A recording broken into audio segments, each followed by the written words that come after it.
Hello दोस्तों, welcome back to my YouTube channel. तो दोस्तों तैयार हो जाइए फुल तैयारी के साथ, क्योंकि आपका भाई आपके लिए लेकर आ गया है एक और न्यू धमाकेदार हिंदी का वीडियो, जो कि आपका सुबह होने वाला है। इसका डाइस कोड आप देख सकते हो 201 है। दोस्तों यही पेपर आपको एग्जाम में देखने को मिलेगा। मेरे पास अभी आया है 12 बजे।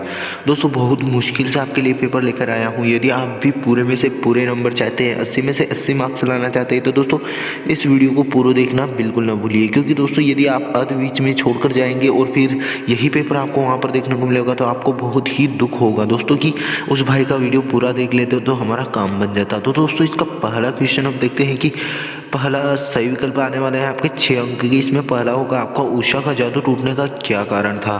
तो इसमें आपका पहला है सूर्योदय, सूर्यास्त, नींद और ओस। तो इसमें आपका आ जाएगा सूर्योदय।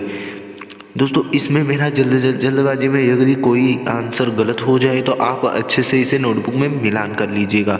दोस्तों दूसरा क्वेश्चन देखते हैं हम आपका कि निम्नलिखित में से कौन सा एक मुहावरा सही नहीं है। दोस्तों नहीं है पूछा है, तो इसमें घी के दिए जलाना यह बिल्कुल करेक्ट है।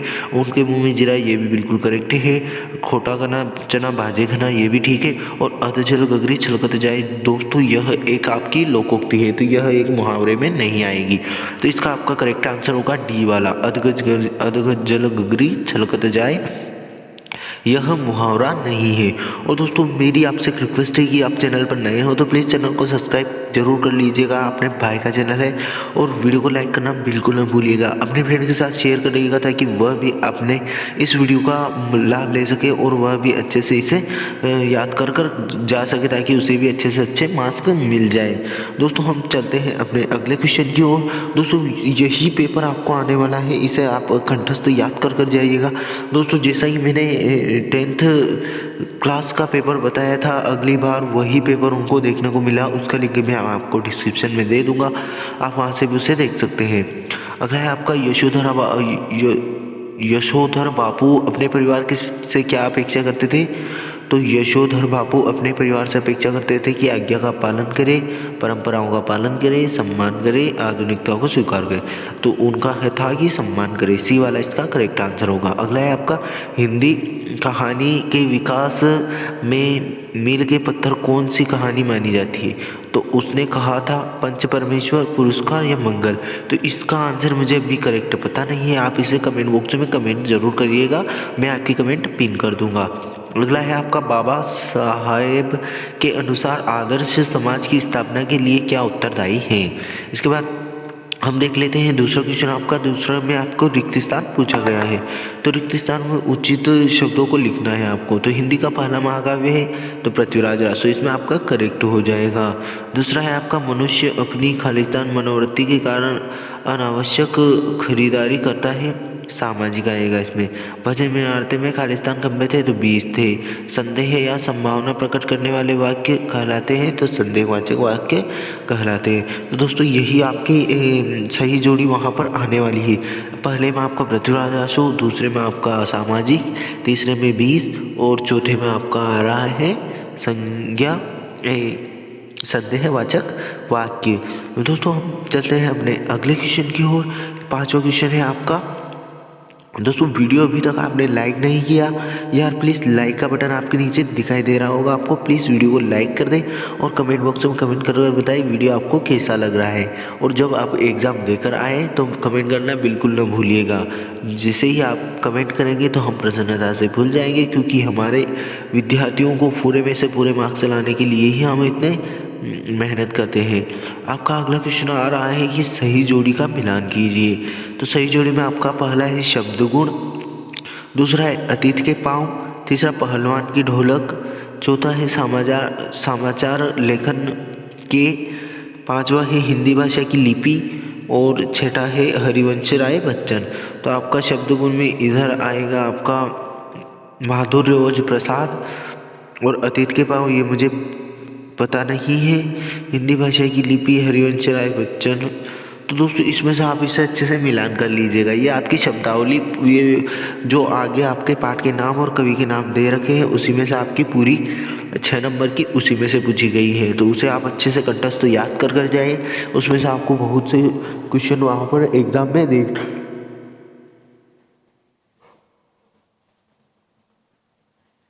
देखने को मिलने वाले हैं।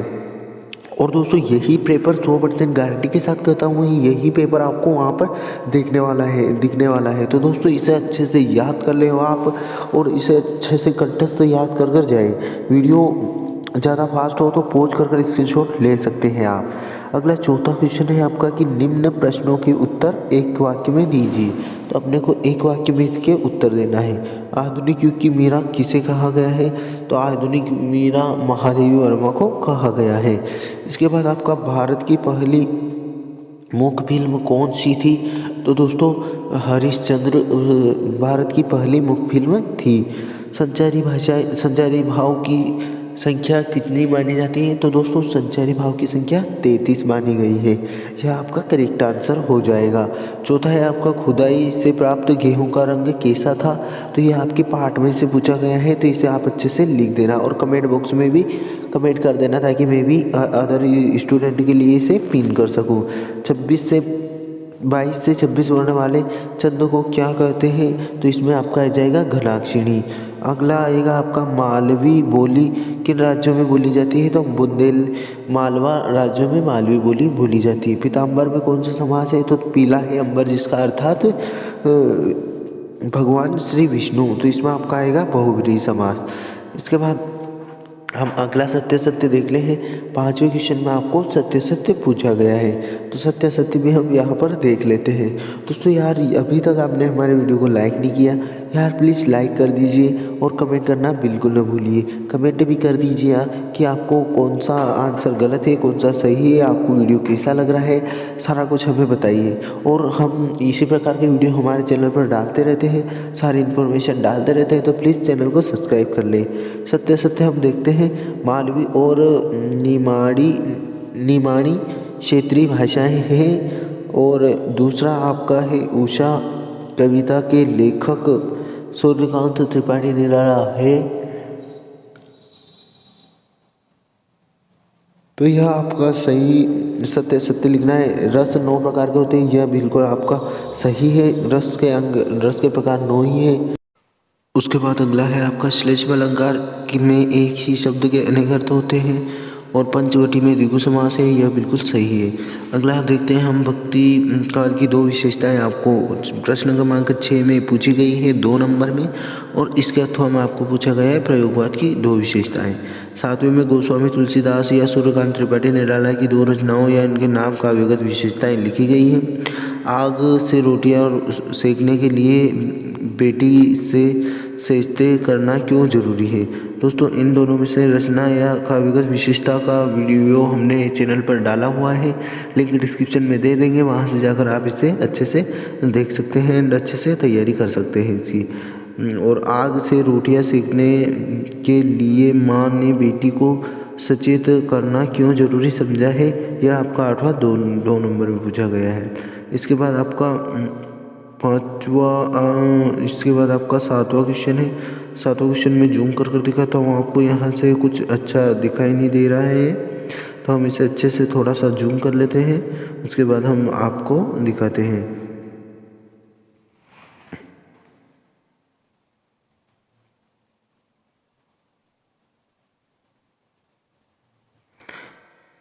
इसके बाद आपका 8वें के अथवा में है छंद की परिभाषा लिखिए।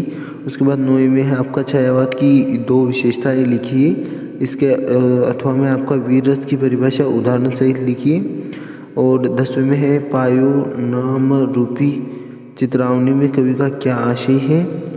इसके बाद इसके अथवा में आपको दिया गया है, वो अच्छे से देखते हैं, हम स्क्रॉल करते हैं थोड़ा। 11वें में 12वें में आपका लेखन। इसके बाद आप यहाँ पर अच्छे से देख सकते हैं। 13वां क्वेश्चन है आपका द्विवेदी जी की विद्यार्थी जीवन में किन किन कठिनाइयों का सामना करना पड़ा। पीताम्बरधारी श्री कृष्ण के सौंदर्य का वर्णन आपको करना है।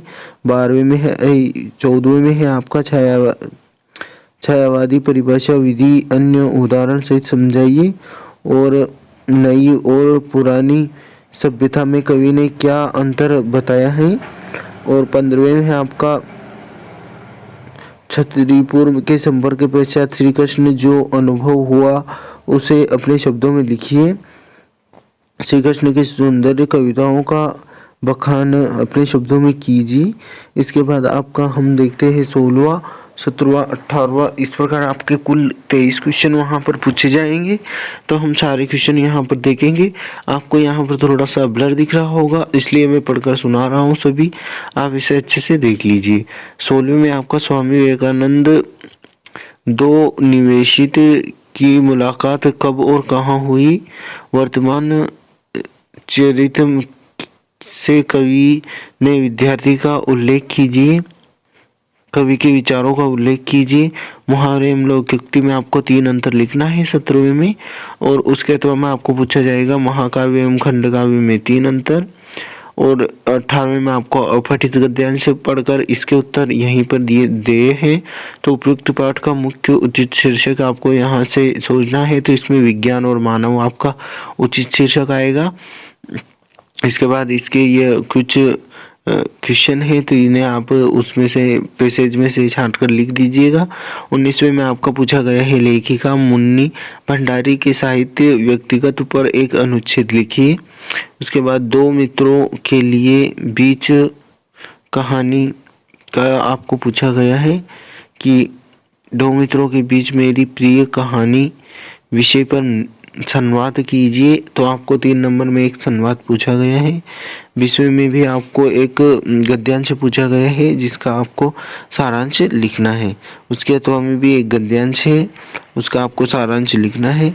उसके बाद आपको एक पद्यांश दिया जाएगा, उसके आपको संदर्भ प्रसंग व्याख्या करनी है। स्कूल स्थानांतरण के लिए आपको यहाँ पर एप्लीकेशन पूछी गई है और किस अपने मित्र को अपने भाई की शादी में इनवाइट करने का आपको पत्र इसमें पूछा गया है। तो इन दोनों को आप अच्छे से कंठस्थ याद कर लीजिए। कोरोना महामारी पर आपका एक निबंध आने वाला है, मेरे भारत देश पर आने वाला है, दीपावली पर आने वाले हैं और कंप्यूटर का साहित्य, इस पर आपको निबंध आने वाला है। तो यह पूरा क्वेश्चन पेपर मैंने आपको प्रोवाइड करा दिया है। अब आप 80 में से 80 नंबर ला सकते हैं। थैंक्स फॉर वॉचिंग दोस्तों, मिलते हैं नेक्स्ट वीडियो में। Bye bye.